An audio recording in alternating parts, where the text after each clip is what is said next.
दोस्तों, जैसा कि आप सभी को पता है, चंद्रयान 3 6:04 के आसपास चांद के साउथ पोल पर लैंड करने वाला है। लेकिन लैंडिंग के पहले 2 घंटे पहले इसरो कुछ ऐसी जांचें करने वाला है, उसमें से एक भी जांच के अंदर कहीं छोटी सी भी गड़बड़ दिखती है तो लैंडिंग को रुकवा दिया जाएगा। और साथ ही साथ में जानेंगे दोस्तों, आज शाम 5:30 बजे के आसपास सिर्फ आगे आने वाले 4 प्लेटफॉर्म में ही चंद्रयान 3 की लाइव लैंडिंग आप देख सकते हो। इसके अलावा दुनिया के किसी भी प्लेटफॉर्म पर आप चांद की सतह पर जो चंद्रयान 3 लैंडिंग करने वाला है उसकी लाइव लैंडिंग की प्रोसेस नहीं देख सकते हो। तो इस वीडियो को शुरू से लेकर आखिरी तक आप सभी को देखते रहना है। और इसरो के चंद्रयान 3 इस मिशन को सफल करने के लिए आपको all the best ISRO comment के सेक्शन के अंदर जरूर ही लिखना है। तो सबसे पहले दोस्तों, आप सभी को बता दूं कि चंद्रयान 3 की लाइव लैंडिंग 23 अगस्त यानी कि आज के दिन शाम 5:45 पर करवाने वाला था इसरो।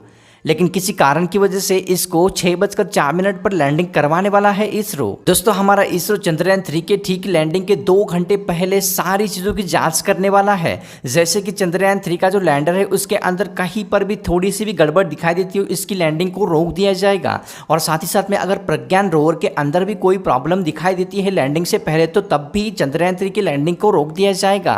तो आप सभी के मन में ये आता होगा कि आखिर लैंडिंग को अगर रोक दिया जाएगा तो आगे किस दिन पर लैंड हो सकता है चंद्रयान 3। तो ऑफिशियल इसरो की तरफ से ये कहा गया है दोस्तों कि अगर किसी तरीके की तकनीकी खराबी अगर आती है चंद्रयान 3 के लैंडिंग से पहले, तो इसको रोक कर आने वाले 27 अगस्त को ये फिर से लैंडिंग के लिए रेडी हो जाएगा। और साथ ही साथ दोस्तों, आप सभी को बता दूं कि चंद्रयान 3 के सक्सेसफुल या सफलतापूर्वक लैंड करने के लिए पूरे देश के अंदर मंदिर मस्जिदों के अंदर जो है दुआएं मांगी जा रही है। आपको बता दोस्तों, चंद्रयान 3 के लैंडिंग के लिए सिर्फ और सिर्फ 6 से 7 घंटे का समय अभी तक बाकी है। दोस्तों, अब हम ये जान लेते हैं कि चंद्रयान 3 की आप लाइव लैंडिंग प्रोसेस किस किस प्लेटफॉर्म पर देख सकते हो। तो सबसे पहले मैं आपको ये बता दूं कि आप सिर्फ और सिर्फ इसरो के ही प्लेटफॉर्म पर इसकी लाइव लैंडिंग देख सकते हो। जैसे कि दोस्तों, सबसे पहले बता दूं तो इसरो की लाइव लैंडिंग प्रोसेस जो है आप उनके ऑफिशियल यूट्यूब चैनल पर देख सकते हो। और साथ ही साथ में उनके ऑफिशियल फेसबुक अकाउंट पर भी देख सकते हो। और साथ ही साथ में बता दूं दोस्तों, देश का जो नेशनल चैनल डीडी नेशनल है उस पर भी इसकी लाइव लैंडिंग देख सकते हो। सभी प्लेटफॉर्म पर दोस्तों लाइव लैंडिंग लगभग 5:30 बजे के आसपास से चालू कर दी जाएगी। और शाम 6:04 के आसपास दोस्तों ये जो है हमारा चंद्रयान 3 सक्सेसफुली लैंडिंग करके दिखाने वाला है। दोस्तों, हमारे देश के प्रधानमंत्री यानी कि नरेंद्र मोदी जी अफ्रीका से लाइव इसको वर्चुअली ज्वाइन करेंगे। जब से दोस्तों लूना 25 फेल हो चुका है, क्रैश लैंडिंग कर चुका है, तब से पूरी दुनिया की हमारे चंद्रयान 3 के लैंडिंग के ऊपर नजर टिकी हुई है।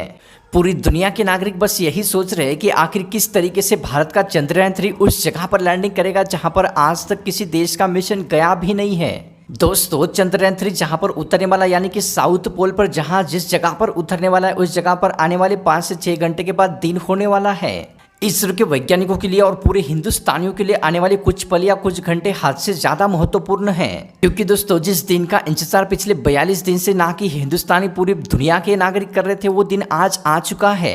और इसी के चलते दोस्तों ना कि हिंदुस्तानी बल्कि पूरी दुनिया के नागरिकों की सांसें थम चुकी है। और इस बार हमारा चंद्रयान 3 अगर सक्सेसफुल लैंडिंग करता है तो पूरी दुनिया के अंदर हमारे इसरो की वाहवाही तो जरूर ही होने वाली है। क्योंकि रूस की स्पेस एजेंसी कल के दिन ही वहां पर जाने से फेल हो चुकी है। और ऐसे में हमारे चंद्रयान 3 ने सक्सेसफुल लैंडिंग की तो पूरी दुनिया को महसूस होगा कि रूस की स्पेस एजेंसी भी ज्यादा ताकतवर हमारे इंडिया की स्पेस एजेंसी हमारा इसरो है। और इससे देखा जाए तो कमर्शियल बिजनेस के अंदर भी इसरो का यानी कि भारत का बहुत ही ज्यादा नफा होने वाला है। क्योंकि पूरी दुनिया के अंदर जितने भी छोटे छोटे देश है जिनके पास कोई भी स्पेस एजेंसी नहीं है, वो अपने सैटेलाइट को लॉन्च करने के लिए रसिया, अमेरिका, चीन के पास जाते थे। और वो बहुत ही ज्यादा मोटी रकम उन सभी से अपने सैटेलाइट को लॉन्च करवाने के लेते थे। और वही हमारा इसरो की बात करें तो हमारा इसरो कम से कम बजट के अंदर किसी भी मिशन को सक्सेसफुली लॉन्च करके और उसको सफल करके भी दिखा देता है। और पूरी दुनिया के अंदर जितने भी छोटे छोटे देश है, कौन पैसे नहीं बचाना चाहता है। और इसी के चलते वो सारे के सारे कमर्शियल बिजनेस जो भी उनके सैटेलाइट लॉन्च करवाने हैं वो अमेरिका, चीन, रसिया के पास ना जाके हमारे इसरो के पास आने वाले हैं। क्योंकि हमारा इसरो उसको कम बजट के अंदर ही सक्सेसफुली लॉन्च करके दिखा देगा। दोस्तों, हमारे चंद्रयान 3 को सफलतापूर्वक साउथ पोल पर लैंडिंग करने के लिए आपकी दुआओं की जरूरत पड़ने वाली है।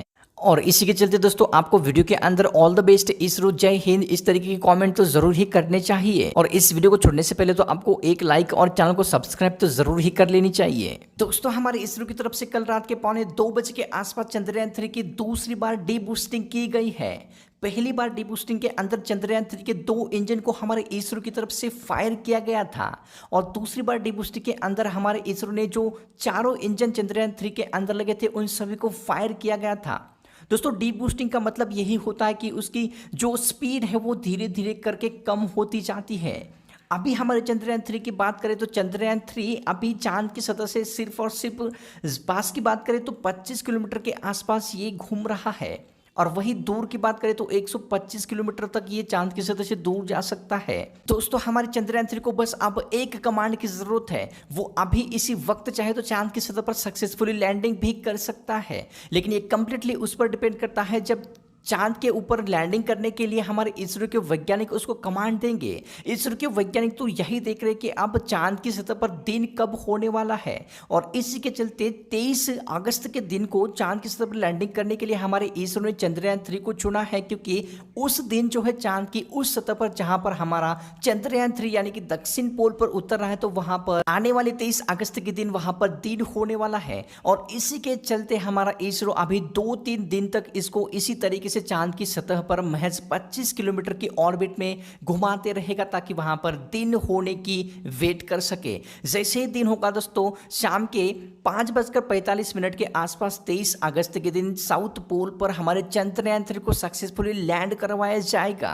दोस्तों चांद की सतह पर साउथ पोल पर मैक्सिमम देखा जाए तो वहां पर बहुत बड़े बड़े गड्ढे और क्रेटर मौजूद है और इसी के चलते हमारे चंद्रयान 3 को बहुत ही सतर्क रहना पड़ेगा लैंडिंग करते समय। अगर इस समय थोड़ी सी भी भूल हुई तो हमारा चंद्रयान 3 जो है चंद्रयान 2 की तरह क्रैश लैंडिंग भी कर सकता है। और इससे भी सबसे ज्यादा बड़ी खुशी तो दोस्तों चंद्रयान 3 की तरफ से ये है कि खुद इसरो ने कहा है चंद्रयान 3 के चाहे इंजन बंद हो, चाहे कोई भी उपकरण काम करना बंद कर दे, लेकिन फिर भी हमारे चंद्रयान 3 का जो लैंडर मॉड्यूल है अपने आप लैंडिंग करने के लिए एकदम सक्षम रहने वाला है। और ये सुन के पूरी दुनिया के वैज्ञानिक और नागरिक हैरान में पड़ चुके हैं कि आखिर ऐसा इसरो ने कैसे किया है, क्योंकि चांद की सतह पर लैंड करने के लिए जिस जिस देश ने जितने भी मिशन भेजे हैं उन देशों ने कभी भी इस तरीके की टेक्निक के बारे में सोचा तक नहीं था और उसी टेक्निक को सबसे पहले हमारे इसरो ने करके सभी दुनिया को दिखा दिया है।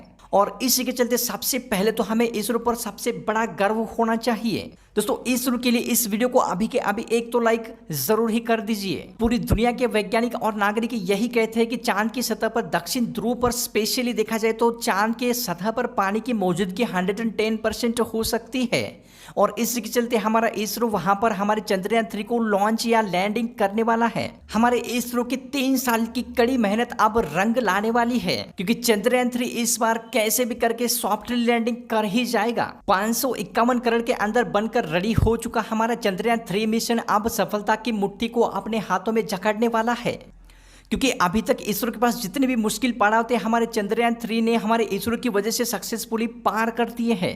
क्योंकि चंद्रयान 3 का विक्रम लैंडर या लैंडर मॉड्यूल अपनी सफलता के ओर या अपनी मंजिल की ओर बढ़ते ही चला जा रहा है। ये ना ही तो किसी धूप को देख रहा है, ना ही तो किसी ठंडी को देख रहा है, अपने मिशन की ओर ये बढ़ता ही जा रहा है। साथ ही साथ आपको बता दें दोस्तों इसरो के लिए सबसे बड़ी पहली सफलता तो वो थी जब चंद्रयान 3 चांद की कक्षा में सक्सेसफुली दाखिल हो चुका था, क्योंकि किसी भी पिंड की कक्षा में किसी भी मिशन को दाखिल करवाना ये बहुत ही चुनौती भरा काम होता है, क्योंकि यहाँ पर थोड़ी भी किसी भी मिशन की चूक भूल उसको पूरी तरीके से डीप स्पेस में धकेल सकती है, क्योंकि किसी भी प्लैनेट की जो गुरुत्व आकर्षण शक्ति होती है वो हद से ज्यादा होती है, जिसके चलते वो हर एक चीज को अपनी ओर आकर्षित करने लगता है और इसी से बचने के लिए हर एक मिशन को उसी प्लैनेट के अकॉर्डिंग सही दूरी पर खुद को मेंटेन करना पड़ता है, जो कि हमारे चंद्रयान 3 ने कर भी दिया है। अभी इसी वक्त इसरो ने चंद्रयान 3 की एक कक्षा को कम कर दिया है, जिसकी वजह से ये चांद की सतह से 170 किलोमीटर की दूरी पर चक्कर लगा रहा है और इसी से हमें ये पता चलता है कि हमारे चंद्रयान 3 का जो लैंडर मॉड्यूल है वो अच्छी तरीके से अपने काम करते जा रहा है। इस समय हमारे इसरो के वैज्ञानिक चंद्रयान 3 के लैंडर मॉड्यूल के अंदर जो इंजन लगा है उसको सिर्फ और सिर्फ 18 मिनट तक फायर किया था। याद दिला दो दोस्तों कि सबसे पहले हमारा जो चंद्रयान 3 है 5 अगस्त के दिन चांद की कक्षा में दाखिल हुआ था और चांद की कक्षा में दाखिल होने के लिए चंद्रयान 3 ने कुल 22 दिनों का सफर तय कर दिया था,